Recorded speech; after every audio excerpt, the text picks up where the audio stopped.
Друзья-ютуберы, привет! Сегодня, конечно, как обычно бывает, пиздить не получится, потому что у меня дел просто до потолка, поэтому переходим сразу к пересказу. А это 4-й сезон, 1-я серия «Клан Сопрано». Приятного просмотра. Вон тот человек убил твоего отца. Хули ты несешь?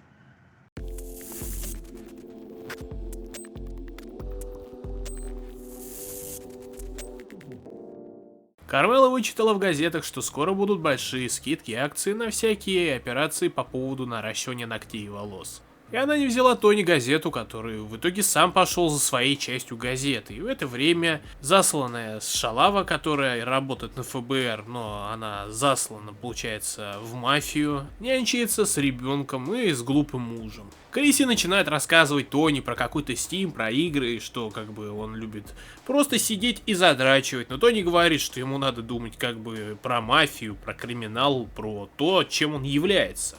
А Джуниор начинает подкатывать свои морщинистые яйца к молоденькой медсестре, которая недавно сюда устроилась. Также угорает вместе с Тони, кто бы куда бы ее в принципе оприходовал. Но помимо этого они не забывают говорить про криминальные дела, потому что криминал ихняя жизнь. Тони говорит, что скоро будет в Нью-Йорке встреча, куда приглашены все, кроме этого лысого пиздюка, потому что он под домашним арестом. Кармела видит в пятерочке жену Пусси, которая работает на дегустации. Барби уже тусуется у своей подружки, чтобы выяснить новые детали своего дела.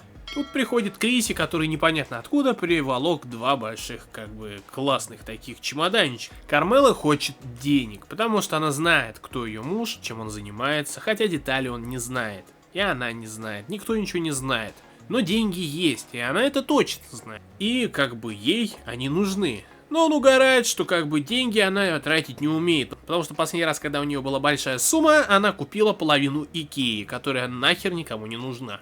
Но Кармела не забывает про деньги, так же, как не забывает про деньги Тони, который на следующий день уже приходит к своим бравым архаровцам и говорит, что говно должно течь вниз, а бабосы вверх. Это пирамида всей жизни, всего криминала, всего мира.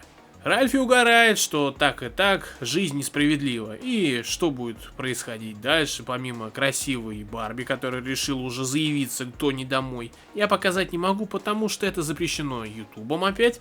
А Ральфи решил переключиться с одной бабы, которая недавно потеряла сына, из-за этого теперь с ней неинтересно, на другую бабу, которая является Дженнис, сестрой Тони.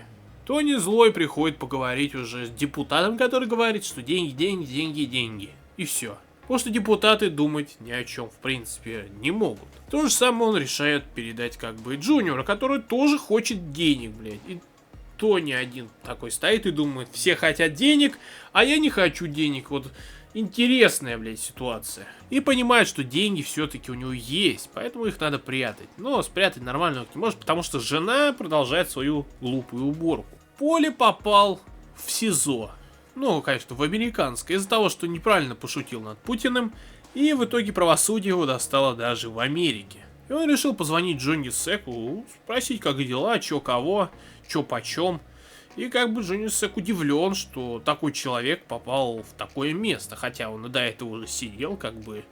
И в принципе это прикольно, поговорить по межгороду за счет того, кому звонит. А уже на встрече собираются все, даже Фурио, у которого наладили стоячок. Наверное, вы, если смотрели предыдущие серии, поняли, о чем я. Кармайн говорит Тони, что, как бы, Дон не должен ходить в шортах. И уходит. А что происходило дальше, я не могу не просто показать по ютубу. Даже в обществе это показать нельзя, потому что это мерзко, но прикольно и приятно. Пока у Ральфи что-то было в голой жопе, Тони берет Криси, чтобы проехаться. Они приезжают в какую-то кафешку, и сзади подъезжает Бакальери. Криси думает, что сейчас какая-то будет ебанина. И Тони говорит, что в том кафе отмечает свою пенсию один мудак, бывший мент, который убил отца Криси. Почему этого мента не убили раньше? Потому что он был полезен. Потому что он все время играл, проигрывал, он был в долгах.